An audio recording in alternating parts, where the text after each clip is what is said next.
नमस्कार। Study IQ IAS Hindi में आप सभी लोगों का बहुत बहुत स्वागत है। मैं हूं वीरज दुबे और आज हमारे साथ हमारे हिंदी टीम के कुछ विशेष या कह सकते हैं कि जितने भी शिक्षकगण हैं उनमें से कुछ विशेष चर्चा के लिए यहाँ पर एकत्रित हुए हैं। चर्चा हम शुरू करेंगे, लेकिन पहले आप लोगों से उनका परिचय करा दें। हालांकि काफ़ी अच्छी तरीके से आप सभी लोगों से परिचित हैं। हमारे बाईं तरफ से अगर हम शुरू करेंगे तो दिलीप सर हैं। आप इनसे इतिहास और तमाम सारे महत्वपूर्ण विषयों पर चर्चा लगातार देखते हैं।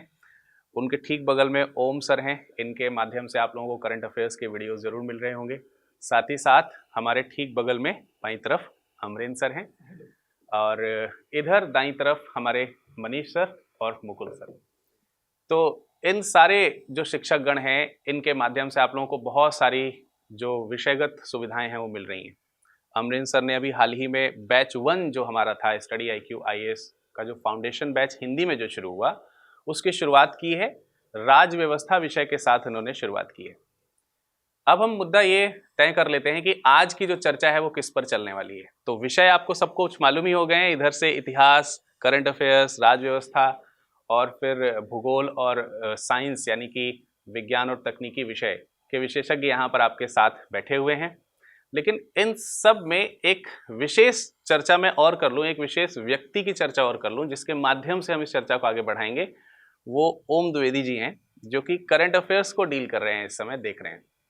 और आज की चर्चा का विषय भी यही है कि ये जो सारे सब्जेक्ट्स आप पढ़ते हैं, हिस्ट्री, ज्योग्राफी, पॉलिटी, इकोनॉमिक्स या फिर साइंस या फिर इंटरनेशनल रिलेशन यानी अंतर्राष्ट्रीय संबंध, इन सब में क्या महत्वता है, किस तरीके की इम्पोर्टेंस है करंट अफेयर्स की। ठीक है, तो बेसिकली आज इसी पर चर्चा होगी और चर्चा में देखते हैं कि किस विषय में या किसी विषय की कितनी इम्पोर्टेंस है करंट अफेयर्स की। तो सर, जैसा आपको मालूम है कि करंट अफेयर्स इस समय काफ़ी ज़्यादा चर्चा में हो रहा है, यूपीएससी के पॉइंट ऑफ व्यू से अगर हम देखें। सर, जब से ये पैटर्न चेंज हुआ है, यूपीएससी ने जब से ये पैटर्न चेंज किया है, तब से करंट अफेयर्स का इम्पोर्टेंस है जो वो बहुत ज़्यादा बढ़ गया है। रीज़न उसमें ये है सर कि करंट अफेयर में अगर डायरेक्ट क्वेश्चन आए, किस तरह से आएगा, उससे ज़्यादा इम्पोर्टेंट हो जाता है। करंट अफेयर में जो चीज़ें चल रही हैं, वहाँ से स्टैटिक पोर्शन को लिंक करके क्वेश्चंस पूछे जाते हैं, चाहे वो प्रीलिम्स हो, चाहे वो हमारा मुख्य परीक्षा हो। तो दोनों में ही आपको उसका लिंकेज एस्टेब्लिश करना बहुत इम्पोर्टेंट हो जाता है। जो इस यही हमारा यहाँ पर काम है कि अगर आपको ये पता चल गया कि जैसे अभी रायसीना डायलॉग हुआ, तो उसके बारे में हम उसको ज्योग्राफी से भी लिंक कर लेंगे, है ना? क्योंकि भाई रायसीना अरावलीज़ के टॉप मोस्ट पोर्शन में एक है जिस जगह पे हमारा राष्ट्रपति भवन वगैरह बना, तो उसको हम ज्योग्राफी से भी लिंक करेंगे। उसके अलावा अभी मतलब कोई भी आप सब्जेक्ट लीजिए, किसी भी सब्जेक्ट में जो चीज़ चल रही है, उस चीज़ को अगर आपने स्टैटिक के साथ लिंक करके नहीं पढ़ा, तो आपके आंसर राइटिंग जो पार्ट है, उसमें कहीं न कहीं कुछ न कुछ दिक्कत आएगी। या मैं अगर एक अलग भाषा में कहूँ, तो आप अगर अपनी कॉपी है जो, वो अगर अलग करना चाहते हैं दूसरे स्टूडेंट से, तो आपने अगर वहाँ पे कुछ न कुछ करंट अफ़ेयर्स की चीज़ें इंक्लूड नहीं की, तो आपकी कॉपी और दूसरे स्टूडेंट की कॉपी में कुछ ख़ास अंतर नहीं दिखेगा, क्योंकि जो भी बच्चा प्री पास किया है, वो बेसिक लेवल ऑफ नॉलेज उसके पास होता है कि वो एक अच्छा आंसर लिख रहा है। सभी लोग आंसर लिखते हैं, लेकिन जैसे ही हम डिफरेंस की बात करते हैं, तो जो मेन डिफरेंस है वहाँ पर, वो करंट अफेयर है। जैसे ही आप वो चीज़ें डालते हैं, तो आपकी कॉपी दूसरे की कॉपी से अलग हो जाती है।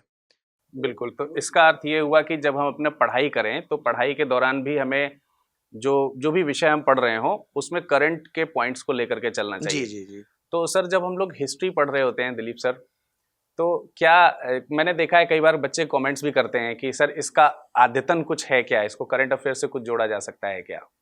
तो आप कहाँ तक इसको देख पाते हैं कि ये सही है बच्चों का ये प्रश्न? निश्चित तौर पे विरद ये बिल्कुल सही है कि जब हम इतिहास को देखें, इतिहास विषय में जो पाठ्यक्रम है सिविल सेवा का, उस पाठ्यक्रम के पॉइंट ऑफ व्यू से यदि हम देखें, तो चाहे वो प्राचीन भारत का इतिहास हो, मध्यकालीन भारत का इतिहास हो, आधुनिक भारत का इतिहास हो या फिर विश्व का इतिहास हो, जो कि मुख्य परीक्षा में यह सिलेबस के अंतर्गत रखा गया है।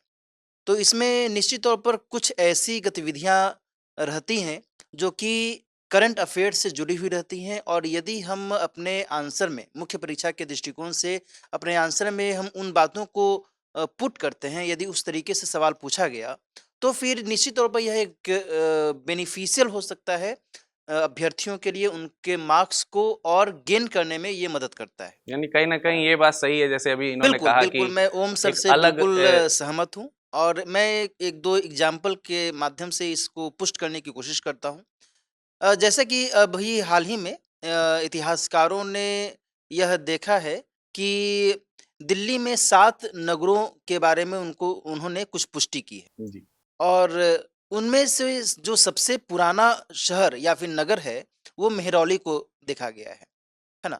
अब यह तो एक मध्यकालीन गतिविधि से जुड़ी हुई घटना है। तो अब हाल के समय में जब ये एक जानकारी मिली है कि हाँ भाई दिल्ली में 7 नगर हैं जिनमें मेहरौली है, सीरी है, फिरोज़ाबाद है ना? तो इन शेरगढ़ है, इन सभी को यदि हम जानकारी में रखते हैं, कभी यदि इनसे जुड़े हुए सवाल पूछ लिए गए कि आखिर मेहरौली का महत्व क्यों है? मेहरौली इससे संबंधित जो अन्य उसके ऐतिहासिक पक्ष हैं, उससे जुड़े हुए सवाल यदि पूछ लिए गए, तो फिर वहाँ पर बच्चे को दिक्कत नहीं होगी यदि उसने अद्यतन जानकारी हासिल की है तो। जी, जी। तो इस लिहाज से मैं ये कहूँगा कि उसी तरीके से विश्व इतिहास में भी यदि हम देखें, तो विश्व इतिहास में भी कई सारे ऐसे पक्ष हैं जो कि हाल के समय में भी वो महत्व रखते हैं।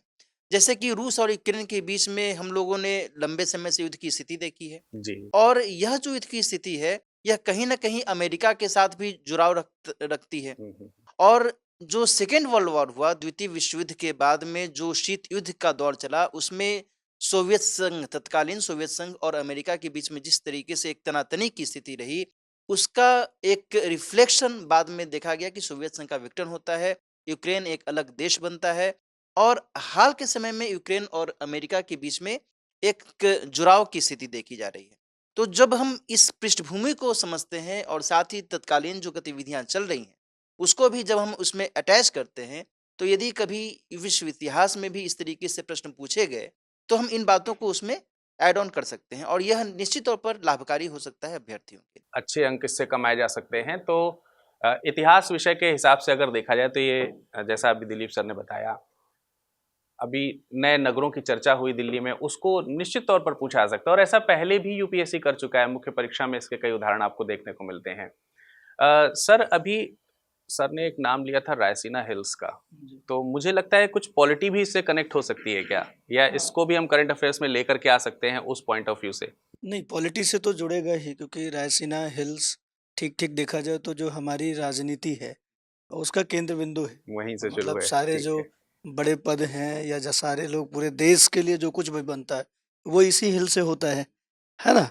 लेकिन मैं ये जो हम लोगों की चर्चा है आज, इस चर्चा में कहीं न कहीं एक करंट अफेयर्स के साथ-साथ जो हमारे परंपरागत विषय हैं, उसके बीच में एक द्वंद बच्चों में रहता है कि कितना समय दिया जाए।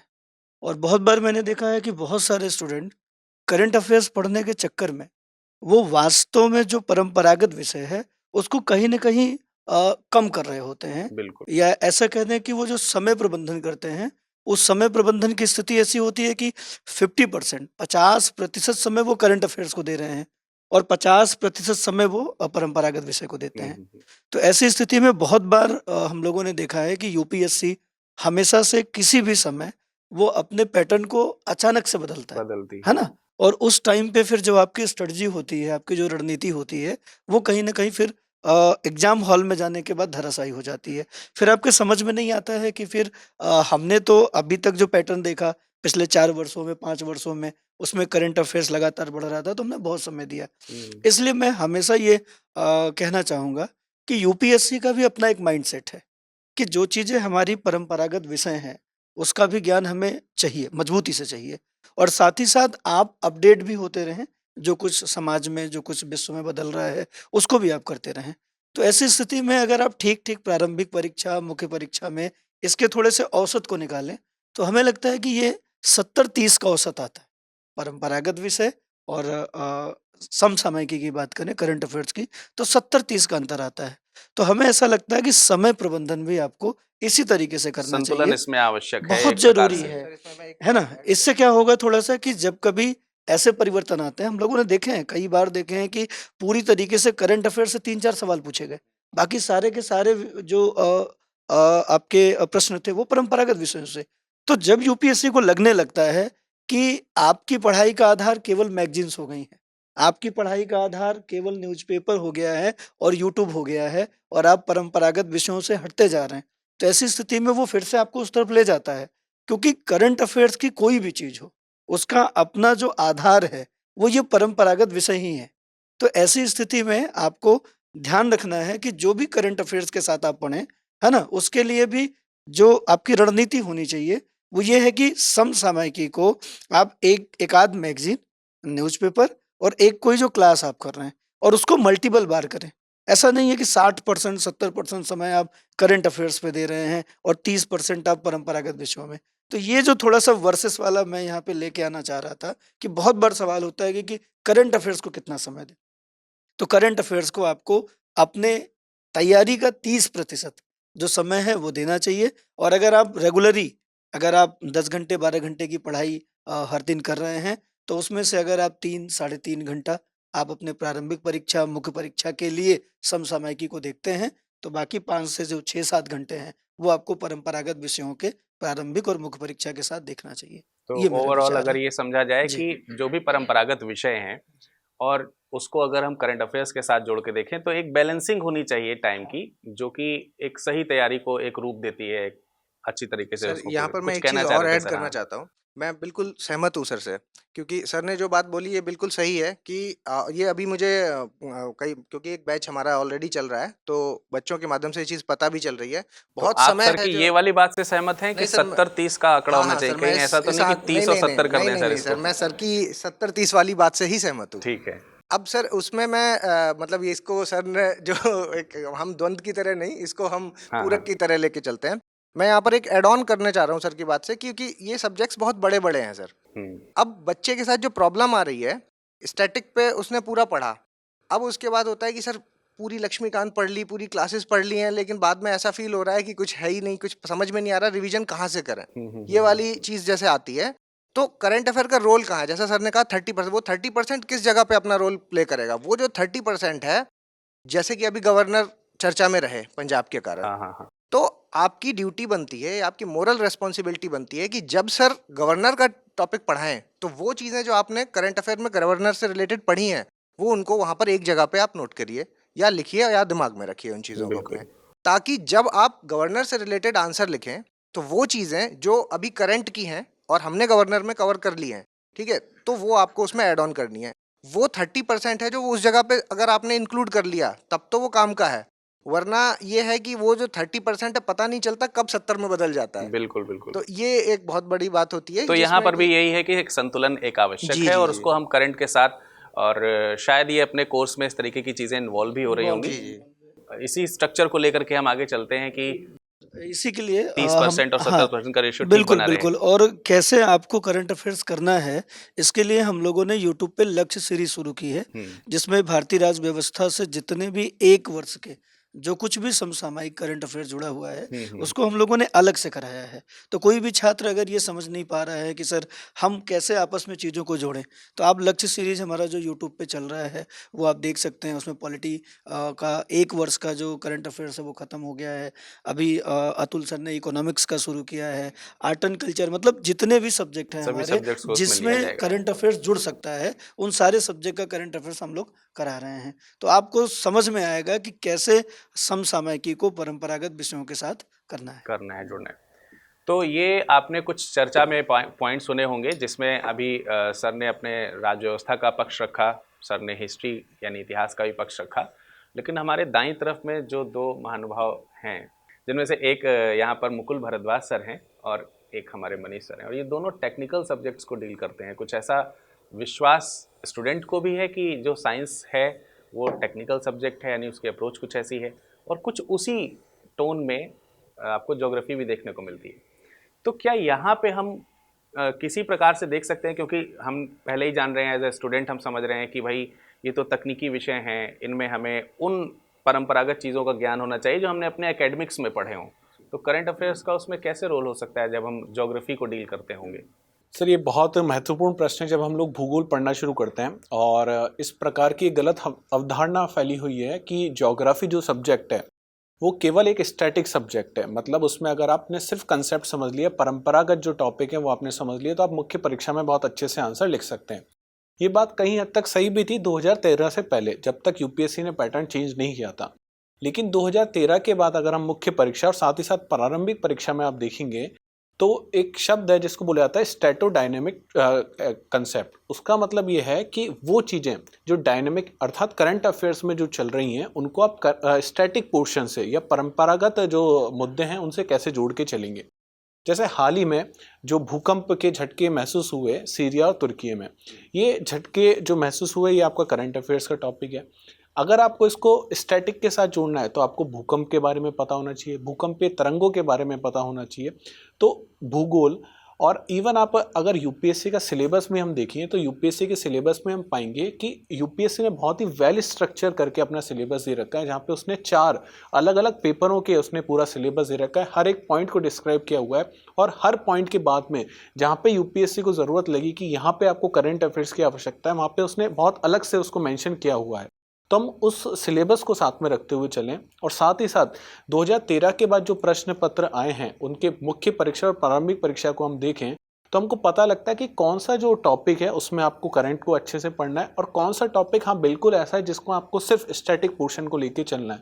तो एक टॉर्च जैसे रोशनी प्रदान करता है, उसी प्रकार जो यूपीएससी के एक सिलेबस है और यूपीएससी के जो पिछले साल के जो पेपर हैं वो इस रोशनी का आपको देंगे, ताकि हम ये पता लगा पाएँ कि हमको कितना समय अपनी तैयारी का स्टैटिक पोर्शन को देना और कितना समय हमको करंट पोर्शन को देना है। तो जैसे ये कोर्स में अगर हम बात कर लेते हैं, थोड़ी सी कोर्स की चर्चा कर लेते हैं। जी सर।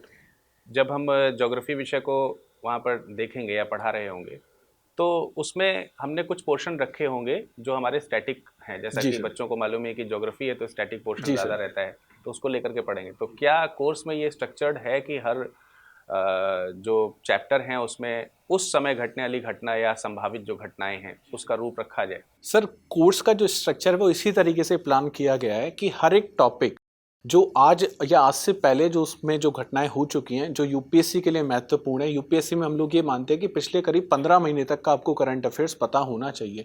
तो हमने ये मान के कोर्स को स्ट्रक्चर किया है कि आज से 15 महीने पहले भूगोल में उस टॉपिक को लेके कौन सी घटना हुई है, वो कैसे हम लोग मुख्य परीक्षा में उसका प्रयोग कर सकते हैं, कैसे उसको प्रारंभिक परीक्षा से उसका सवाल बन सकता है, ये पूरी चीज़ें जिसको हम लोगों ने इंक्लूड किया हमारे कोर्स के स्ट्रक्चर में। साथ ही साथ क्लास में भी इस बात का ध्यान रखा जाता है जब किसी कंसेप्ट को समझाया जा रहा है उसको आप करंट से कैसे समझेंगे। जैसे अभी ओम सर बता रहे थे कि अगर हम स्टैटिक पोर्शन पढ़ते हैं और जब हम उसको रिवाइज करते हैं, अगर आपने उसी चीज़ को लेके करंट अफेयर में आपने समय दिया है तो आप चीज़ों को रिवाइज बहुत अच्छे से कर पाएंगे, चीज़ों को कनेक्ट बहुत अच्छे से कर पाएंगे।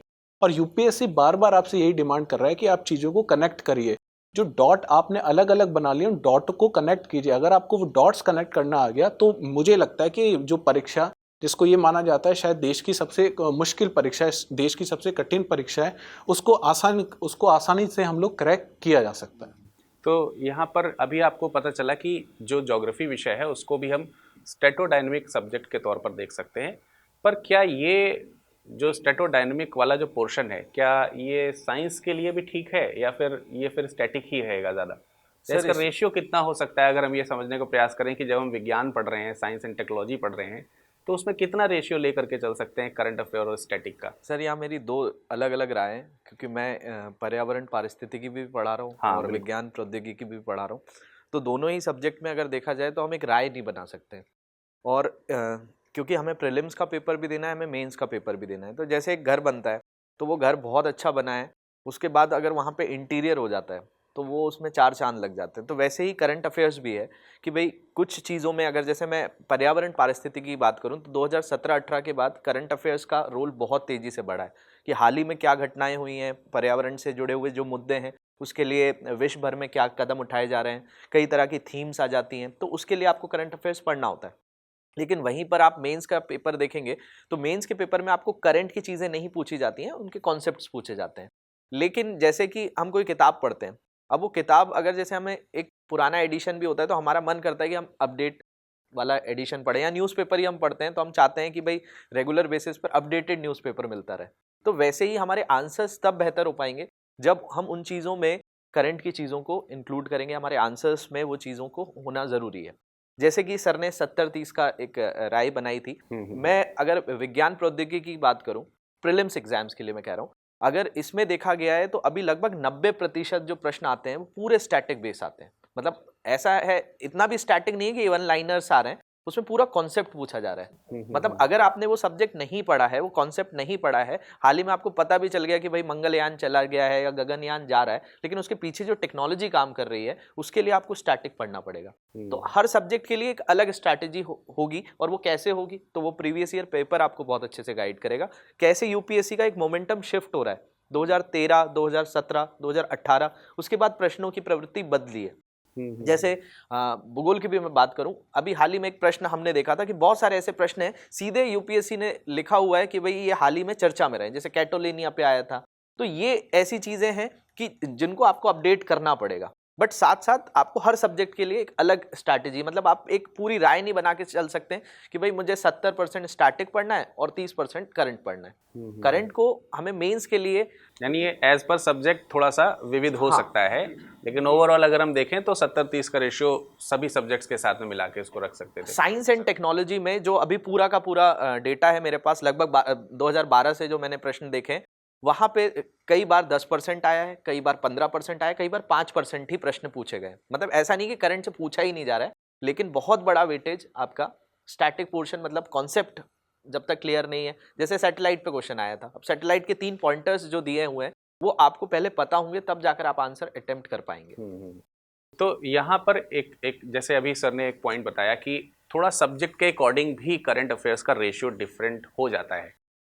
तो ये डिफरेंस ज़रूर हम जानना चाहेंगे कि सर जब हम हिस्ट्री की बात करते हैं तो कई बार ऐसा महसूस होता है कि हमारे पास करंट का उसमें क्या ही पूछने के लिए रह गया है। मतलब अगर हमें मुगल साम्राज्य के बारे में पढ़ना है, उसकी क्या करंट अपडेट हो सकती है, या फिर और पीछे चले जाएं एंशिएंट इंडिया में, तो वो तो और भी ज़्यादा करंट को लिंक नहीं कर पाता होगा। तो आपका क्या बिलीव है कि कितना इसमें रेशियो हो सकता है करंट का? निश्चित तौर पर विरद, चूंकि इतिहास के विषय के बारे में हम लोग बातचीत कर रहे हैं, तो इसमें यह तो निश्चित ही है, करंट अफेयर्स में यदि कोई ऐसा एक्टिविटी हुई है, देन फिर उसका एक अटैचमेंट प्राचीन भारत, मध्यकालीन भारत, या फिर आधुनिक भारत, या फिर विश्व के इतिहास से हो सकता है। जी। ये देखना होगा अभ्यर्थियों को कि कोई ऐसी गतिविधि ऐसा हो रही है या फिर नहीं हो रही है। यदि हम उदाहरण के तौर पर फिर से यहाँ पर बात करें, तो जैसे प्राचीन भारत के इतिहास की आपने बात की, जी। तो प्राचीन भारत के इतिहास में जो गतिविधियां हुई हैं, जैसे कि महापाषाण काल की बात हम करते हैं, तो महापाषाण काल एक बहुत ही महत्वपूर्ण युग के तौर पर, बहुत ही महत्वपूर्ण समय के तौर पर जाना जाता है। लेकिन हाल के समय में महापाषाण काल से संबंधित कुछ उत्खनन हुए हैं, तो फिर उन उत्खनन से संबंधित जो जानकारियां हैं, कहाँ पर ये उत्खनन हुए, किस काल के थे, उस समय किसका शासन था, कौन से ऐसे महत्वपूर्ण जानकारियां उसके माध्यम से मिल रही हैं, उस समय के समाज के बारे में हाल के उत्खनन से क्या जानकारियां मिल रही हैं, तो ये अपने आप में एक अटैचमेंट को दर्शाता है ना। बशर्ते ऐसा कोई एग्जीक्यूशन हुआ हो या फिर उत्खनन हुआ हो, देन फिर उस चीज़ को हम उसमें अटैच कर सकते। तो जहाँ तक अनुपात की बात है, तो इतिहास के संदर्भ में बहुत अधिक हम वेटेज तो लेकर के नहीं चल सकते कि हाँ करंट अफेयर्स से हूबहू चीज़ें टकराती ही टकराती हैं। इसमें जो ट्रेडिशनल है, इतिहास का जो पक्ष है, वो यहाँ पर भारी पड़ता हुआ नजर आता है, जो मुझे लगता स्टैटिक है। पोर्शन जो उसका है हाँ, वो थोड़ा बिल्कुल। ज़्यादा। क्योंकि कई सारे ऐसी गतिविधियां हैं जो कि निश्चित तौर पर करंट अफेयर से जुड़ी हुई नहीं रहती हैं, और ये हाल के जो शोध अनुसंधान होते रहे हैं उनके आधार पर भी डिपेंड करता है। जैसे कि आर्यों के आगमन के संदर्भ में कई सारे शोध लगातार हो रहे लगातार हैं। चल रहे सिंधु हैं। घाटी सभ्यता के उत्थान या पतन के संदर्भ में लगातार कई सारे शोध होते रहे हैं, तो उन शोधों से अप टू डेट रहने की जरूरत होगी। और यदि ऐसा कुछ नहीं हुआ है, मान लो कि उदाहरण के तौर पर मैं आपको बताऊं कि मनसबदारी प्रथा मध्यकालीन भारत में मुगल कालीन समय में एक बहुत ही महत्वपूर्ण प्रथा के तौर पर जाना जाता था। बिल्कुल। तो अब यदि मनसबदारी प्रथा से संबंधित ऐसा कोई जानकारी अद्यतन नहीं है, तो फिर उसमें हमारे पास करंट अफेयर से जुड़ा हुआ कुछ नहीं है ना। तो इस लिहाज से हमें वहां पर टटोलने की आवश्यकता होगी कि कोई ऐसा एक्टिविटी हो रही है या फिर नहीं हो रही है। मतलब तो यही। इस लिहाज से मैं यही कहूँगा कि यहाँ पर जो इसका पारंपरिक प्रकृति है, पारंपरिक प्रकृति इतिहास की यहाँ पर थोड़ी-सी भारी पड़ती है। करंट उसका अफेयर्स को। पारंपरिक पोर्शन जो है वो थोड़ा ज़्यादा है। निश्चित। जैसे कुछ उत्खनन हो गया है, कोई नगरीय विकास हो गया या कुछ उस तरीके के नए प्रयोग देखने को मिल गए, तो संभवतः उसको हम लोग इतिहास में ला सकते हैं। सर तो इसमें एक चीज़ और, क्योंकि जैसे बदलता हुआ ट्रेंड आप देख रहे हैं, तो उसमें मैं आर्ट एंड कल्चर को हिस्ट्री का ही एक विषय मान सकता हूँ। उसी तरह हम पारिस्थितिकी को या एनवायरनमेंट को भी हम ज्योग्राफी से लिंक कर हाँ सकते हैं, हाँ हाँ, या आप कह सकते हैं वो ज्योग्राफी ही उसका एक बेस है ना? तो सर जैसे सर ने अभी बताया कि आर्ट एंड कल्चर का जो रोल बढ़ रहा है, अगर हम हिस्ट्री की बात करते हैं, तो सर का जो ट्रेडिशनल वाला पार्ट है वो बात बिल्कुल सही है कि ट्रेडिशनल वाले पार्ट जहाँ पर जो चीज़ है मनसबदारी है, अब वो चीज़ अभी अब यहाँ पर नहीं है। अगर वहाँ से क्वेश्चन आया तो फिर उसको आप लिंक उसमें नहीं क्या कर ही पाएंगे। परिवर्तन हुआ होगा ज़्यादा। लेकिन जैसा कि आप देख रहे हैं कि वेटेज है जो वो बढ़ रहा है आर्ट एंड कल्चर वाला पार्ट का, और आर्ट एंड कल्चर वाली जो चीज़ें हैं, क्योंकि एक भारत श्रेष्ठ भारत जैसी चीज़ें चल रही हैं हमारे यहाँ, बिल्कुल। तो उसमें आप आदि कम्युनिटी है अभी जो करंट अफेयर में रही है, ठीक है। उसके अलावा आपका जो अरुणाचल प्रदेश में मतलब जो आप, मैं विविधता से इसको जोड़ने की कोशिश कर रहा हूँ। मैं आपको ये बताना चाह रहा हूँ कि जो भी चीज़ें करंट में आर्ट एंड कल्चर की जो बार बार सामने आती हैं, या आप ऐसे कह सकते हैं कि प्राइवेट प्राइवेट सेक्टर में एक अभी सीएसआर एक्टिविटी जो होती है, उस सीएसआर एक्टिविटी में ये भारत सरकार ने कहा है कि ये जितने भी अपनी धरोहर हैं, ठीक है, उनको मतलब एक धरोहर को सीएसआर एक्टिविटी से मेंटेन करना है। अब अगर प्राइवेट की जो बड़ी-बड़ी कंपनियां हैं, अगर उनको वो एक को मेंटेन करने की जिम्मेदारी लेती हैं अपने उस पैसे से जो सीएसआर एक्टिविटी की है, ठीक है, तो अब आप, मैंने ये जो 3-4 शब्द बोले, इससे आप इकोनॉमिक्स को भी इससे लिंक कर पा रहे हैं। ये धरोहर की बात है, तो यानी कि हिस्ट्री भी कहीं न जगह आर्ट वहाँ एंड पर कल्चर। बेसिक एमिनिटीज़ क्या होनी चाहिए, वहाँ पर दिव्यांग अगर आ रहे हैं तो उनके चढ़ने के लिए क्या सुविधाएं हैं, जो वहाँ पर मतलब ऐसे लोग हैं जो मतलब पानी की स्वच्छता की समस्या, पानी की समस्या, वो तो वो सारी चीज़ें जो बेसिक एमिनिटीज़ धरोहर में होनी चाहिए, वो अभी आप देखते हैं कि कई जगह पर नहीं मिलती हैं। तो अगर यहाँ पर प्राइवेट सेक्टर का जो रोल अगर बढ़ेगा, तो वो चीज़ें वहाँ पर मेंटेन हो जाएँगी। अब क्योंकि वो हिस्ट्री का पार्ट है, तो उसका हिस्टोरिकल एंगल क्या है, वो तो सर ही बताएँगे अपने स्टैटिक पार्ट में। लेकिन अगर आपने उसमें ये बात ऐड कर दी कि धरोहर मित्र भी हम लोग, मतलब भारत सरकार ने आह्वान किया कि चलाया धरोहर हुआ है। मित्र है जो, वो होने चाहिए कि जो प्राइवेट सेक्टर के लोग हैं उसमें जुड़ें, ठीक है? तो फिर क्या है कि आप सोचिए कि वो जो आंसर लिखा होगा, वो मतलब वैल्यू एडेड हो जाएगा। तो वो चीज़ एक यहाँ पर आती है। उसी तरह जैसे हम अगर पारिस्थितिकी तंत्र की बात करते हैं, इको से अभी सीएसआईआर ने आईसीआर ने अभी एक व्हीट है जो, है ना, गेहूँ, तो हीट रेजिस्टेंट व्हीट है जो, उसकी खोज की है ना? तो अभी आप देख रहे हैं कि जो इस बार प्रोडक्शन है, उसका व्हीट का प्रोडक्शन है जो वो कम आया, तो उसकी वजह से ये चीज़, और क्यों आया, जब इस पे स्टडी हुई तो पता चला कि भाई प्रॉब्लम एनवायरनमेंट में है, गर्मी है, जो ग्लोबल वार्मिंग बढ़ रही है, ठीक है, तो जिसकी वजह से प्रॉब्लम, तो इस तरह की नई नई खोज हुई।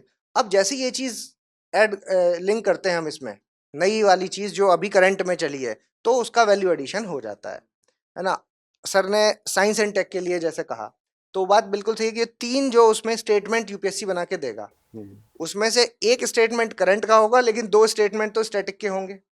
तो अब मान लीजिए डीएनए से रिलेटेड कुछ आया, या ऐसी कोई अनुवांशिक बीमारी के बारे में आया, जिसका सॉल्यूशन जो है वो आपका डीएनए फिंगरप्रिंटिंग, या आप मतलब उसके पास है, साइंस एंड टेक्नोलॉजी के, वो करंट में चल रहा है। लेकिन अगर आपने वो जो इसका स्टैटिक पोर्शन है कि डीएनए किस तरह से काम करता है, क्या है उसका प्रोसीजर, क्या है, वो अगर नहीं पता होगा, तो पूरा आंसर का सही आंसर नहीं निकल पाएगा। एक स्टेटमेंट आप एलिमिनेट कर लोगे, बचे हुए 2 कैसे करोगे? बिल्कुल, तो बिल्कुल। वहाँ पर ये है कि सर मिक्स करके ही जो, मतलब मैं ओवरऑल यहाँ पर जो वेटेज है 30-70 का जो सर ने स्टार्टिंग में रखा था, मैं उससे सहमत हूँ, और फिर वो कम होता हुआ दिखाई दे रहा है, इसलिए इसलिए मैं उसको मेंटेन ये करने की एज कोशिश पर कर रहा हूँ। सब्जेक्ट जो है वो वेरी निश्चित तौर करता पर वो है। बढ़ता हाँ रहेगा। सर, अब तो बहुत अच्छा आपने उदाहरण दिया, जैसे अभी एक वीट का सर ने एग्जाम्पल दिया। हो सकता है कि यूपीएससी आपसे पूछ ले कि गेहूं की नई किस्म कौन सी आई है, तो आपको स्टैटिक पोर्शन मिल सकता है, लग सकता है, लेकिन उसी के नीचे जैसे सर ने बताया कि हो सकता है 3-4 ऐसे विकल्प हों जो वहाँ से उस पर्टिकुलर विषय को शिफ्ट कर देते हों एनवायरमेंटल स्टडीज़ की तरफ, पर्यावरण की तरफ। सर मैं इसमें एक पॉइंट जोड़ूंगा कि जैसे सर ने भी बहुत अच्छे से बात की थी, और सर ने भी बताया था कि काफ़ी टाइम बच्चे जो है करंट की तरफ जाते हैं। होता यह है कि ये अप्रोच कैसा है वो बहुत ज़्यादा मैटर करता है, क्योंकि जब आपने कोई चीज़ करंट में सुनी तो आपने उसके बारे में पढ़ लिया, लेकिन वो कितना पड़ा वो भी बहुत मैटर करता है। जैसे सर ने गेहूं का ही एग्जाम्पल लिया, अब गेहूं के लिए हीट रेसिस्टेंस गेहूं बनाने की जरूरत क्यों पड़ी, ये अगर हम इसके पीछे जाएंगे तो भाई मिलता है कि जो आपकी रबी की फसलें होती हैं वो नवंबर के आसपास बो दी जाती हैं, लेकिन जब काटा जाता है तब तक गर्मी का मौसम आ जाता है, तो बहुत सारी फसल खराब हो जाती है। अब ये जो हीट रेसिस्टेंट गेहूं बनाया जा रहा है वो है कि 15 दिन 20 दिन पहले पक जा रहा है, तो उससे ये चीज बचाव हो रहा है। लेकिन आपने ये पढ़ लिया कि भाई गेहूं की नई किस्म आ गई है, इससे जो है फसल को नुकसान नहीं होगा, लेकिन उसके पीछे कारण क्या है, क्यों ऐसा होता है? भाई उसको अक्टूबर नवंबर में ही क्यों बोया जाता है? उसके पीछे भी कारण है कि भाई बीजों को फूटने के लिए, क्योंकि अक्टूबर में भी थोड़ी गर्मी होती है, आप उसको अगर आगे पीछे भी करेंगे तो दिक्कत होगी। तो इसलिए जब कोई भी टॉपिक पढ़ा जाए तो ऐसा खोखला ना पढ़ा जाए कि बस जो अभी चर्चा में था, क्योंकि स्टूडेंट्स कई बार शो ऑफ के लिए भी ऐसा करते हैं कि भाई हम बहुत अपडेटेड हैं और हमें करंट की सारी चीजें हैं, लेकिन अंदरूनी तौर पर बहुत सारी चीजें हल्की हो जाती मतलब हैं। सर ये क्या है, आपस में सारा लिंक है, लिंक जुड़ा है। हुआ है, मतलब हम अलग अलग नहीं कर सकते इन सब्जेक्ट्स को। जैसे अभी कुछ दिन पहले चर्चा में हीट डोम था, जी अब हीट डोम चर्चा में है, वहां पर भी ग्लोबल वार्मिंग है। आपने अभी वीट की बात करी, हम इससे भी इसको लिंक कर लेंगे बिल्कुल। कि देख ली एग्जाम्पल जैसे ही आप इसमें डालेंगे तो आंसर एनरिच हो जाएगा वहां जी पर।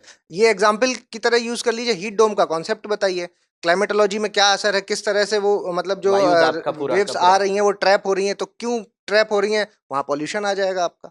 तो एनवायरनमेंट, ज्योग्राफी, साइंस, ये सब आपस में जब लिंक करके आप उसमें एग्जाम्पल्स डालते हैं जो करंट में मिल रहे हैं आपको, तभी वो आंसर है जो वो बेस्ट कहलाएगा। मतलब सर यहाँ पे मतलब मेरा जो बच्चों के लिए मैसेज है, और हमारे बैच में भी हमने इस चीज़ को इंक्लूड किया है कि हम तार्किक सोचें। हम जब तक ऐसा ना हो कि हम बस फैक्चुअल चीज़ें या अभी हाल ही की चीज़ों में हम कॉपी भरते रहें हमारी कि हमें ये इन्फॉर्मेशंस मिलती जा रही हैं, बट अंदरूनी तौर पर जब तक हम उसको पुख्ता नहीं करेंगे तब तक एग्जाम्स में पूरी तरह से वो मदद नहीं कर पाएगा करंट भी। तो ये आपको समझ में आ रहा होगा कि ये जो सकारात्मक द्वंद्व है, द्वंद्व हालांकि अक्सर निगेटिव ही होता है, लेकिन ये जो सकारात्मक द्वंद्व हो रहा है, इससे आपको ये स्पष्ट होना चाहिए कि हमें बड़ा ही बैलेंस का ध्यान रखना है। इसमें एक पक्ष एक और विषय का पक्ष लेकर के चलेंगे, उसमें भी हम सर थोड़ा सा रेशियो जरूर जानना चाहेंगे। जैसे एक अंतर्राष्ट्रीय संबंध की अगर हम बात करते हैं, आईआर की बात कर लेते हैं, पॉलिटी तो आप जरूर देखते ही हैं, उसमें तो आपने रेशियो एक ठीक ठाक बताई, उसमें तो मुझे ऐसा लगता है कि वो तो पूरा ही अद्यतन होता होगा, तो क्या उसमें नहीं। कुछ स्टैटिक पार्ट भी है?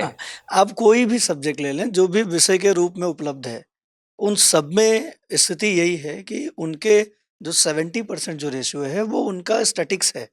जैसे अगर हम उदाहरण के लिए बात करें तो आजकल क्या है ना कि समझने का हमारा ढंग थोड़ा सा उल्टा हो गया। जैसे सर ने बताया अभी कि बहुत सारी उदाहरण आपको मिले, लेकिन उन सारे उदाहरण में जो उसके पीछे का जो उसका उद्देश्य था, जब हम उसको पढ़ने लगेंगे तब फिर आपको लगेगा कि ये पढ़ने का ढंग तो हमारा फिर से वही परंपरागत हो गया।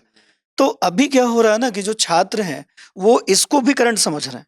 अब जब जो हीट रेजिस्टेंट जो गेहूं है ना, अब उसके संबंध में वो जो कुछ भी पढ़ेंगे पुराने से लेके वो सबको करंट समझ रहे हैं, और ऐसी स्थिति ही उत्पन्न हो रही है। और ये सारी चीजें आपको नई जो भी मैगजीन्स है उसमें आपको देखने को मिल रहा है, या यूट्यूब चैनल के माध्यम से, या जो बाकी जो साधन है। अब अगर आप अभी कुछ देखने का प्रयास करें कि आप हमसे पूछें कि सर पॉलिटी में कुछ किताब सजेस्ट करें, ज्योग्राफी में कुछ किताब सजेस्ट करें, हिस्ट्री में कुछ किताब सजेस्ट करें, तो आप देखेंगे सबके पास लिमिटेड सोर्स है। और अगर कोई पूछ ले कि भाई करंट के लिए का आप बताइए, तो आपके पास अनलिमिटेड सोर्स हैं। आप मतलब सोच नहीं पाएंगे कि किसको अब ना बताएं। तो ये जो चीजें आई हैं, ये जो प्रचारीकरण के माध्यम से, बाजारीकरण के माध्यम से ये जो भीड़ लग गई है, इस भीड़ ने क्या किया, ये समझाना शुरू कर दिया कि ये सारी की सारी चीजें करंट है, जबकि वो सारी की सारी चीजें परंपरागत रूप से जुड़ी, और जो कुछ आजकल चल रहा है वो हमारे परंपरागत विषयों से जोड़ के पढ़ना वो उसी का हिस्सा है। अब हो क्या गया कि अब फिर कोई चीज नई कैसे होगी, उसकी शुरुआत भले वहाँ करंट अफेयर से हो बिल्कुल, रही हो, तो लेकिन अब अंत में बिल्कुल, गहनता लेकिन वहीं वो मिलेगी। आपको समझना है कि वो किसका हिस्सा है। जब तक आप जमीन से नहीं जुड़े रहेंगे, जड़ से, तब तक फिर वो चीजें खराब हो जाएंगी आपकी। तो हुआ क्या कि लोगों को ये समझाया जाने लगा कि ये जो कुछ भी है सब करंट है, और ये एक बहुत ये बड़ा विशेष भ्रम है। पॉइंट आपने इसलिए बताया मैं है। बार बार ये कहता हूं कि चीजों को थोड़ा सरल और सहज किया जाए।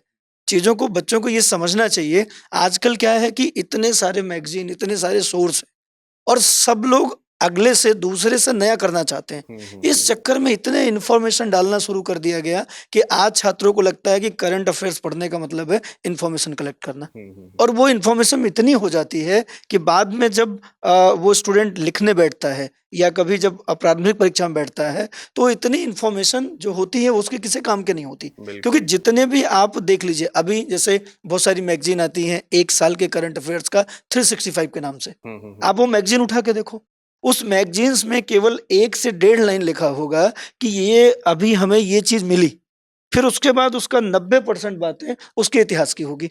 कोई भी चीज किसी भी सब्जेक्ट से जुड़ा हो, आप देखोगे केवल इंफॉर्मेशन 1.5 लाइन की आपके पास उसकी होगी, है ना। जैसे कोणार्क का सूर्य मंदिर में वहां कुछ हुआ, कुछ मिला, सबके और सबका फिर इतिहास आपको देखने को मिलेगा। मतलब करंट अफेयर्स अपना अस्तित्व किसके ऊपर टिका पा रहा है ये बताने की जरूरत है, वो है परंपरागत विषय। तो बार बार मैं कहता हूँ, बहुत बार ऐसा हुआ है, हम लोगों ने बहुत सारे ऐसे स्टूडेंट रहे हैं जिनके पास सोर्स की कमी रही, उन लोगों ने ये परंपरागत विषयों को पढ़ के और इसमें इतनी मेहनत कर दी कि इसी से उनका प्रारंभिक परीक्षा हो जाता है। बहुत बार ऐसा होता है कि इतिहास आप अच्छा कर लो, आप अपनी ज्योग्राफी अच्छी कर लो, पॉलिटी अच्छी कर लो, और इस विषय में आप इतना अच्छा कर सकते हैं कि हमें लगता है कि यूपीएससी अगर आपसे 100 प्रश्न पूछ रहा है इसमें केवल, तो आप इसके 70-80 प्रश्न दे सकते हैं। और प्रारंभिक परीक्षा पास करने का रेशियो क्या है?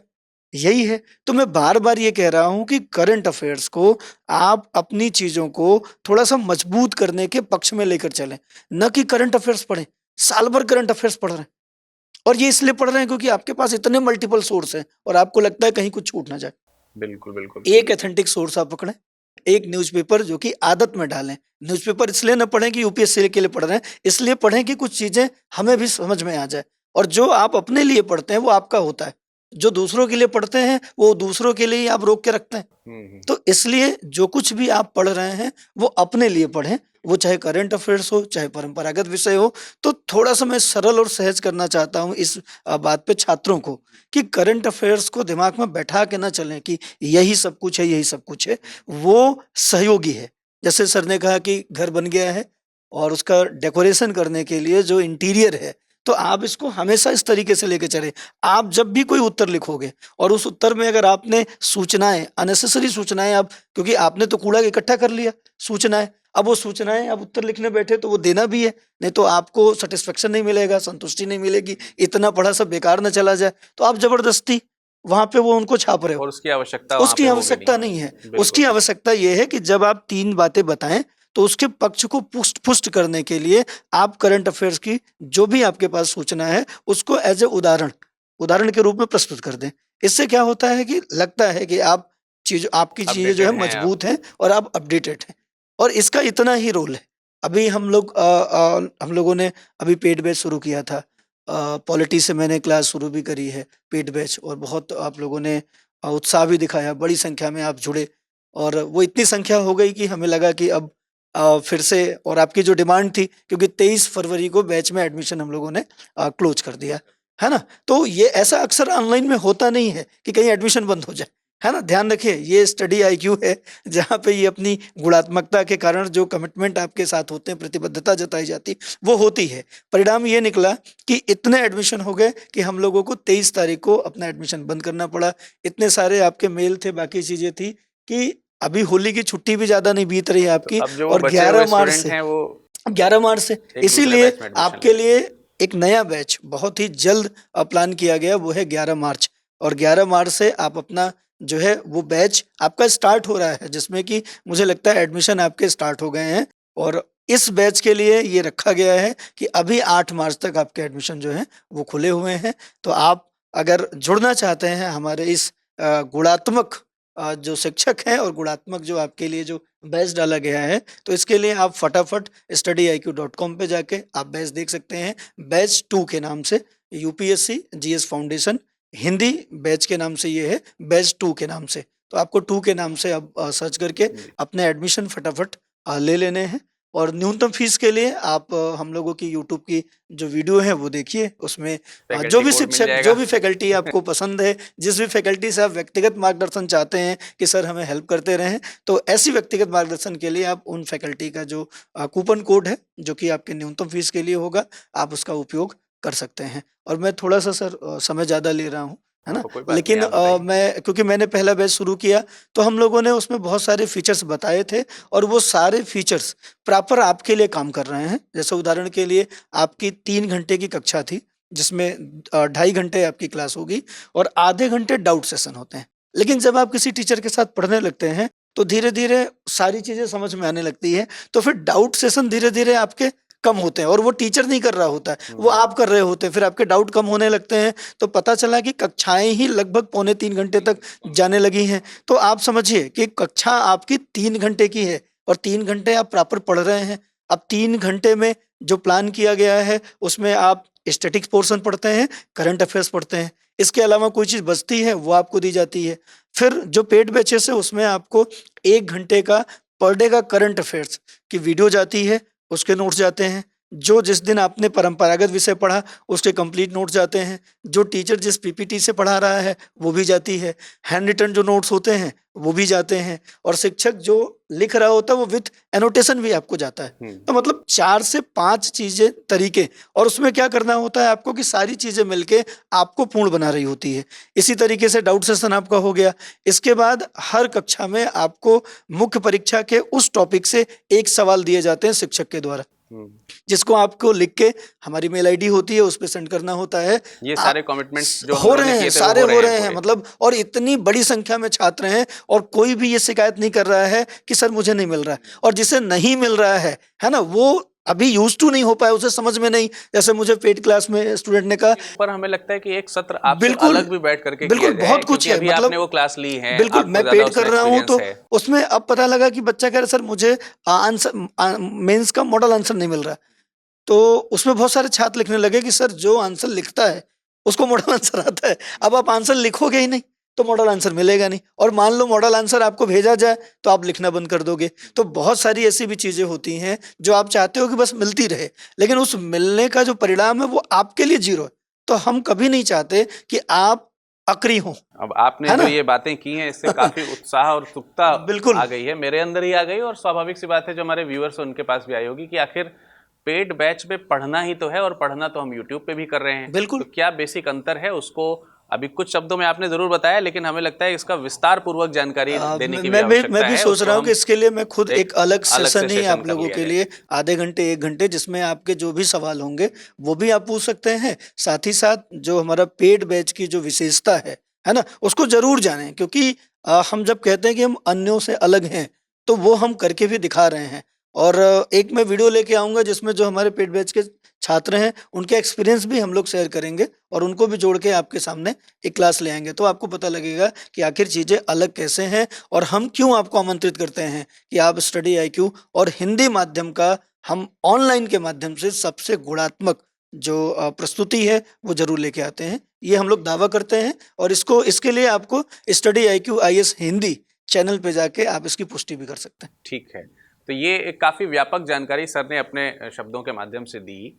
अब इसमें एक शब्द आपने सर बीच में यूज़ किया था कि हम लोगों को कुछ विषय जैसे करंट अफेयर्स की जी, बात करते हैं, करंट उसके अफेयर्स क्या जी। इंपॉर्टेंट सोर्सेज हो सकते हैं। तो मुझे लगता है कि हम ओम सर इसके बारे में कुछ स्पष्ट बता सकते हैं क्या? कुछ सोर्सेज हैं हमारे पास में स्पेसिफिकली? जब हम करंट अफेयर्स की बात करते हैं तो एकदम सागर की तरह दिखता है, न छोर है न ओर है। यही सर सबसे बड़ी प्रॉब्लम है, जिसके लिए हम लोगों ने जो बैच में ये चीज़ इसमें रखी है, मतलब एक जो फीचर रखा है कि बहुत सारे सोर्सेस हैं, जो जैसे कि आपका हिंदू हो गया, इंडियन एक्सप्रेस हो गया, PIB हो गया, उसके अलावा लाइव मिंट हो गया, इतने सारे न्यूज़पेपर्स हैं। अगर स्टूडेंट खुद पढ़ेगा वो चीज़, तो वो पूरा दिन, जैसे सर ने बताया कि पूरा दिन नहीं पढ़ना है भाई, बेस स्टैटिक ही है, लेकिन उसमें एग्जाम्पल्स, और अगर आपने वो चीज़ नहीं डाली तो आपकी कॉपी दूसरों से अलग नहीं हो पाएगी, और अगर वो अलग नहीं हो पाएगी तो फिर आपको मार्क्स हैं जो वो फिर एवरेज ही मिलेंगे। तो वो चीज़, तो उसके लिए हम लोग क्या करते हैं सर कि जितने एक पूरी टीम काम करती है, एक आदमी नहीं कर सकता ये काम, तो पूरी टीम है जो वो अलग अलग जगह से जो इम्पोर्टेंट सोर्सेस हैं वो हम, और जो आ सकते हैं हमारे इसमें परीक्षा परीक्षा में, तो उस परीक्षा में आने वाले जो न्यूज़ हैं उनको हम इकट्ठा करते हैं, और फिर उस पर एक प्रॉपर शीट बनती है, प्रॉपर एक डॉक फाइल बनती है जो कि बच्चों के साथ शेयर की जाती है। अच्छा। तो इनको कहीं भी जाने की ज़रूरत नहीं है, कोई भी सोर्स अलग से फॉलो करने की ज़रूरत ही नहीं है। पूरी चीज़ है हम उनको प्रोवाइड करते हैं लिखित फॉर्म में, और फिर उसमें जो इम्पोर्टेंट चीज़ें हैं जो हमें लगता है कि नहीं ये बच्चे को वीडियो के माध्यम से समझानी चाहिए, तो उस पर एक वीडियो डेली बेसिस पर बच्चों को मिलता है। तो वो वीडियो है जो वो उसमें वो सारी जानकारियाँ होती हैं, जो कॉन्सेप्ट हैं वो उसमें क्लियर किए जाते हैं, और उसके अलावा जो प्री से रिलेटेड जो खबरें होती हैं वो भी उसमें बता दी जाती हैं वीडियो में। तो वो 1 घंटे के करीब का वीडियो होता है, और वो डेली बेसिस पर बस आप एक वीडियो डेली देखते रहें, तो आपको क्या है कि टच में बने रहना बहुत ज़रूरी है। सारी चीज़ें दिमाग में धीमे-धीमे करके क्या होता है सर, इकट्ठी होने लगती है इन्फॉर्मेशन, और फिर जब वो इकट्ठी हो जाती हैं, तो जैसे अभी हम बात कर रहे थे, तो इतनी इन्फॉर्मेशन क्या है कि क्योंकि मैं ये सब्जेक्ट ले रहा हूँ, तो एक साथ जब भी कोई बात होती है तो वो दिमाग में आता है, अच्छा अभी हमने ये भी तो किया है, हीट डोम वाली बात आई, तो वो अभी-अभी क्योंकि किया है हमने ये बिल्कुल, चीज़ को, बिल्कुल। है ना? तो वो सब क्या है कि हम एग्ज़ाम्पल के तौर पे डाल सकते हैं। आपने आईआर की अभी बात की, तो आईआर के लिए सर से आपने अभी चर्चा की, तो सर ने बताया कि नहीं बेसिक तो स्टैटिक तो सबका फिक्स है, ये बात बिल्कुल अभी रिसेंटली एग्जांपल अगर मैं दूं तो विंसर फ्रेमवर्क हुआ है। अब विंसर फ्रेमवर्क क्या है वो तो आप करंट में जान लोगे कि भाई नॉर्दर्न आयरलैंड की जो समस्या थी वो इसकी वजह से सॉल्व हो गई, लेकिन ईयू क्या है, ब्रेक्जिट क्या है, यूके क्या है, ये वाला जो पोर्शन है, ये ईयू का एस्टेब्लिशमेंट क्यों हुआ, ये तो अब इतिहास हो गया है। अब हम उसको मतलब करंट में बस इसलिए पढ़ेंगे क्योंकि विंसन फ्रेमवर्क पढ़ रहे हैं, तो हमें वहां से ये पता चल गया कि ये अगर पढ़ रहे हैं तो ये चीजें भी पता होनी चाहिए। तो तो यहाँ से सर हम थोड़ा सा रोक करके आपको एक समसामयिकी एक साल ही समसामयिकी रहता है। हाँ, हाँ उससे ये भी ध्यान रखना है हमको, हाँ, और है ना? उसके पुराने वो इतिहास हो हाँ, जाता है। वो इतना इसमें समय इसमें एक महत्वपूर्ण बात मैं आपको बता दूं कि अंतर्राष्ट्रीय संबंध और यानी इंटरनेशनल रिलेशंस के जो टॉपिक्स होते हैं उसको लेकर के एक बहुत ही अच्छा और लंबा एक्सपीरियंस दिलीप सर के पास में है। तो जब क्योंकि मौजूद हैं तो क्यों ना हम उनसे ही पूछें इस बात को कि जो करंट अफेयर्स में, जैसे सर ने अभी बात करी विंडसर समझौते की बात करी और उसमें थोड़ा सा हिस्ट्री को भी टच करा ही दिया कहीं ना कहीं, जी तो जी आप सर ये बैलेंसिंग कैसे बनाते होंगे? शायद आप आपको ये अच्छा अनुभव है इस चीज़ का, तो आप ज़रूर इसको बता पाएंगे कैसे इसकी बैलेंसिंग बनाई अ, जाए। निश्चित तौर पर ओम ने एकदम सही एक नब्ज पकड़ी यहाँ पे कि यदि हम अंतर्राष्ट्रीय संबंध के संदर्भ में देखें, तो जो भी वर्तमान में गतिविधियाँ चल रही हैं, उनका सरोकार निश्चित तौर पर उसके इतिहास से है, उसकी पृष्ठभूमि को समझने की आवश्यकता होती है। तभी हम वर्तमान में जो भी गतिविधि चल रही है, उसको हम सही तरीके से समझ पाते हैं कि अच्छा ये क्यों हो रहा है, इसके पीछे की वजहें क्या रही हैं। तो अंतर्राष्ट्रीय संबंध एक ऐसा विषय है जिसमें करंट अफेयर्स की भूमिका तो निश्चित तौर पर बहुत ही बढ़ जाती है। इसमें मैं बिल्कुल ही ओम के साथ सहमत हूँ। और प्रारंभिक परीक्षा और मुख्य परीक्षा दोनों में ही यदि हम परीक्षा में जो प्रश्न पूछे जाते रहे हैं विगत 3, 4, 5 वर्षों में, यदि उनको यदि देखें तो प्रारंभिक परीक्षा में भी कई सारे ऐसे सवाल पूछे जाते हैं जिनका संबंध कहीं न कहीं करंट अफेयर्स से रहता है और वो अंतर्राष्ट्रीय संबंध से भी जुड़ा जुड़े हुआ हुए रहता थे। है। जैसे कि इज़राइल और फ़िलिस्तीन के बीच में यदि किसी भी इश्यू को लेकर के डिस्प्यूट यदि होता है, तो फिर उसमें टू स्टेट सॉल्यूशन या फिर टू स्टेट स्ट्रैटेजी क्या है, इसके बारे में सवाल पूछा गया है यूपीएससी की प्रारंभिक परीक्षा में। हम्म, तो अब ये डिस्प्यूट तो किसी खास वजह से अभी हुआ, हम्म, लेकिन इसका एक इतिहास भी है, इसके बारे में जानना ज़रूरी है कि आखिर क्या ऐसी वजहें थी कि दोनों के बीच में एक जो डिस्प्यूट का सिलसिला है, वो शुरू से लेकर के अभी तक बना हुआ है। बना हुआ है। ठीक है? उसी तरीके से यदि हम मुख्य परीक्षा के पॉइंट ऑफ व्यू से देखें, तो कई सारे ऐसे सवाल पूछे गए हैं जिसमें हाल के समय में कुछ ऐसी गतिविधि हुई है और जिसके आधार पर वो सवाल बना है। उदाहरण के तौर पर क्वाड का निर्माण किया गया, जिसे हम सिक्योरिटी डायलॉग के तौर पर उसे हम जानते हैं। क्वाड्रिलेटरल डायलॉग के अंतर्गत उसे हम देखते हैं, जिसमें अमेरिका, भारत और ऑस्ट्रेलिया और जापान ये 4 महत्वपूर्ण देश हैं। तो इनके आपस में जो संबंध है इसको लेकर कर के सवाल बना। और लेकिन यहाँ पर एक बात और भी है कि करंट अफेयर्स में तो ये मुद्दा आया कि हाँ भाई क्वाड बना है, क्वाड की कुछ अपने एम्बिशंस हैं, महत्वाकांक्षाएँ हैं। लेकिन उससे इतर, उससे साथ में हम कुछ और भी जो उसकी पृष्ठभूमि है कि आखिर अमेरिका क्यों हिंद प्रशांत वाले क्षेत्र में अपनी मौजूदगी दर्शाना चाहता है, उसके और क्या-क्या कुछ पक्ष हैं, ये यहाँ पर अपने आप में महत्वपूर्ण हो जाता है।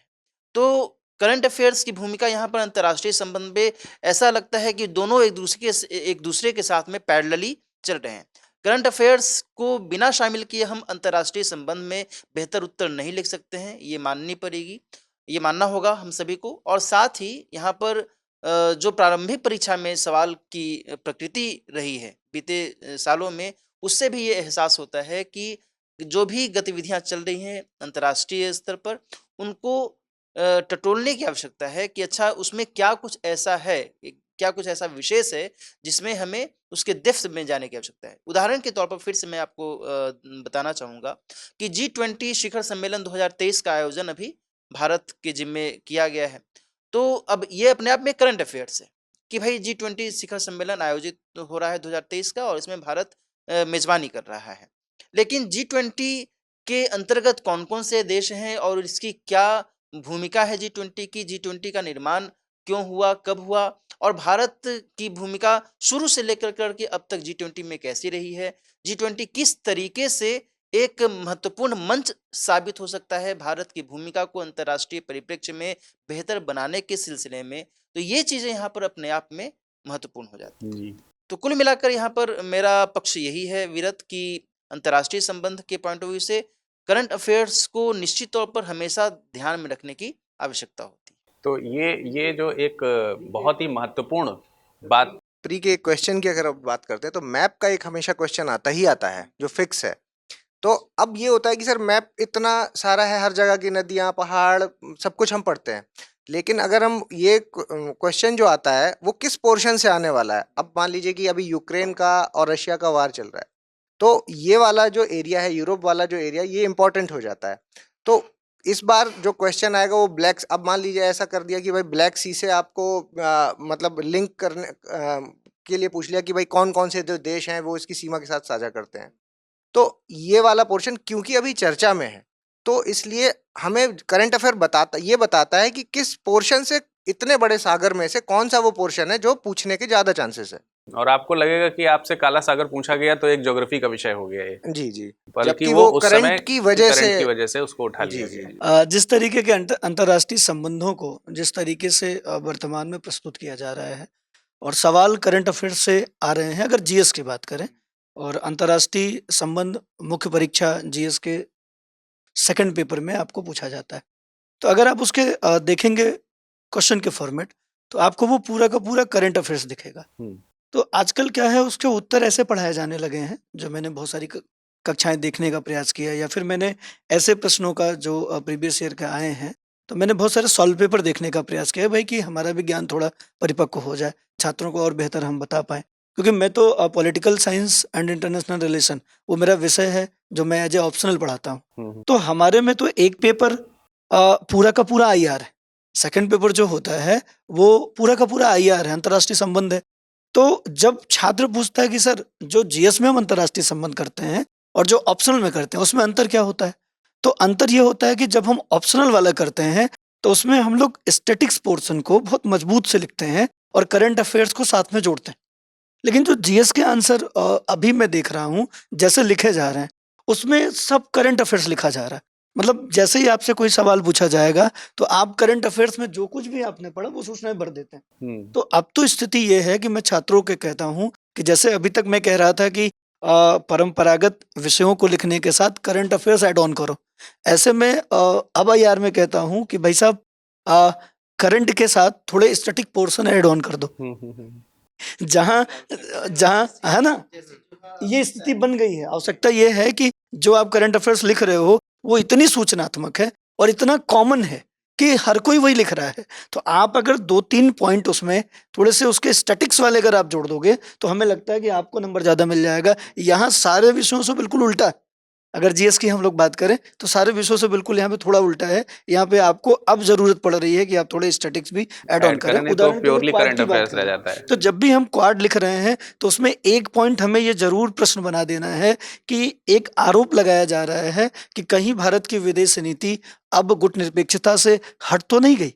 क्या ये क्वाड में जुड़ जाना एक सैनिक संगठन में जुड़ जाना जैसा नहीं है? क्या भारत अब गुटनिरपेक्ष नहीं रहा?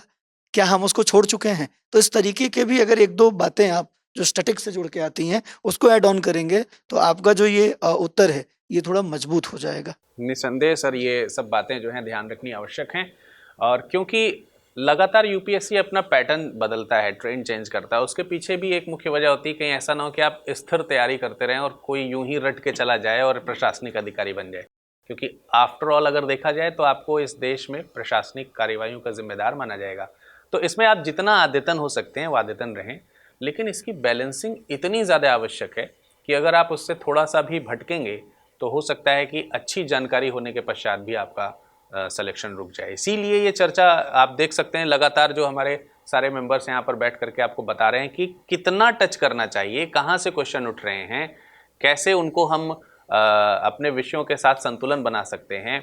जैसे आईआर जैसे सब्जेक्ट को देखने में लगता है कि पूरा ही करंट अफेयर्स होगा, लेकिन आप उसमें स्टैटिक पोर्शन को बना करके उसे आप उसका सौंदर्यीकरण कर सकते हैं, अपडेट करके अपने आप को अच्छा सा प्रस्तुत कर सकते हैं। या फिर ऐसे सब्जेक्ट जो पूरे स्टैटिक होते हैं, जैसे ज्योग्राफी या साइंस या हिस्ट्री की बात करी जाए, जिसमें स्टैटिक का पोर्शन आपको ज़्यादा लगता है, परंतु उसमें आप करंट अफेयर्स ला करके उसे थोड़ा और अच्छा कर सकते हैं, अच्छा उसका सौंदर्यीकरण कर सकते हैं। तो ओवरऑल अगर हम देखें तो इस चर्चा का यही एक अर्थ निकलता है कि हमें अपने सभी परंपरागत विषयों के साथ में एक संतुलन बनाना है करंट अफेयर्स का। चर्चा का हम थोड़ा सा अंत करेंगे, लेकिन अंत में हम सिर्फ ये जान लेंगे कि करंट अफेयर्स आखिरकार इस कोर्स में कैसे अवेलेबल है, किस फॉर्मेट में अवेलेबल है, क्या वो लाइव है या नहीं है, इसके बारे में आप थोड़ी सी चर्चा कर दें ओम सर। सर करंट अफेयर का जो है वो रिकॉर्डेड वीडियो जाता है। अगर मैं डायरेक्ट बताऊं तो उसका प्रोसेस ये है कि एक हम फाइल देते हैं जो क्रक्स की फॉर्म में होती है, और उस फाइल में सारी इंपॉर्टेंट न्यूज़, सारी खबरें हैं जो वो उसमें हम कवर करते हैं। उस पर एक वीडियो बना के देते हैं जो रिकॉर्डेड वीडियो होता है, जो डेली बेसिस पर जाता है, और रात को 9:30 बजे वो अपलोड हो जाता है। ये डेली की प्रक्रिया है। अच्छा, तो अगर विद्यार्थी रात को 9:30 बजे, जैसे सर की क्लास खत्म होती है 6 से 9, उसके बाद 9:30 पे ये वीडियो आता है, तो बस बीच में डिनर करने का ही टाइम है, तो डिनर किया और फिर उसके बाद अपने करंट अफेयर देख लिया। तो क्या है कि पूरे दिन में क्या हुआ है वो चीज़ें भी पता चल गई।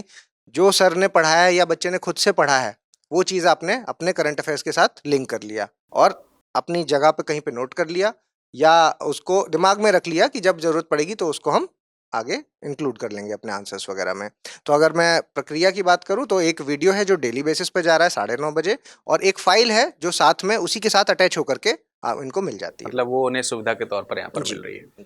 जो हमारा पेड बैच है सर, उस पेड बैच में हम लोग अपनी तरफ से जो स्टूडेंट है उसको 7 घंटे इंगेज रखते हैं।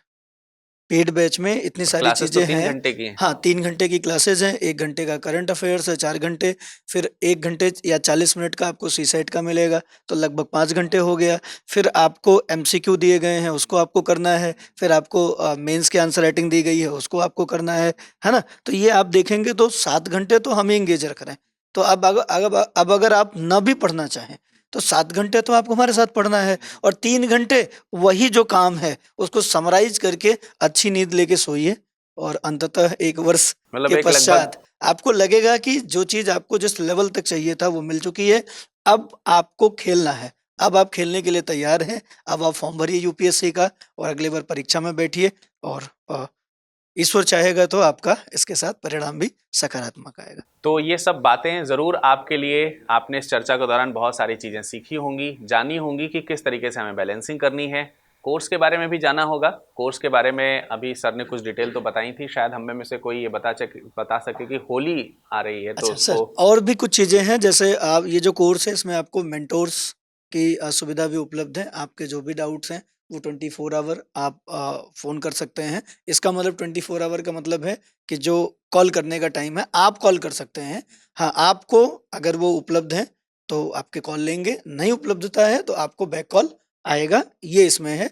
तो आपको मेंटोर सारी चीज़ें, आपके जो भी डाउट्स हैं वो करेंगे, और कभी ऐसा लगता है कि आपके डाउट्स मेंटोर से नहीं हो पा रहे हैं तो मेंटोर्स आपके शिक्षक जिससे आप बात करना चाहते हैं उसको भी कनेक्ट कराते हैं। तो सारी सुविधाएं हैं। ज्ञानवाणी सेशन होता है जो हमारे मेंटोर्स अलग से पैनल में अनिल हैं। स्वरूप सर अनिल आते हैं स्वरूप उसमें। सर जो रिटायर आईएएस हैं, है ना, जिनकी किताबें बहुत सारी हैं, तो उनके द्वारा ज्ञानवाणी सेशन किया जाता है, जिसमें जो भी पेड बैच के स्टूडेंट हैं वो अपने जो भी मोटिवेशन से रिलेटेड, तैयारी से रिलेटेड, या जिस भी तरीके के उनके सवाल हैं उसका भी उत्तर दिया जाता है। तो बहुत कुछ है, मतलब बैच में आपके लिए एक संपूर्ण जो आपको तैयार करना है उसमें कोई ऐसा पक्ष नहीं है जो हम लोगों ने किसी तरीके से छोड़ा।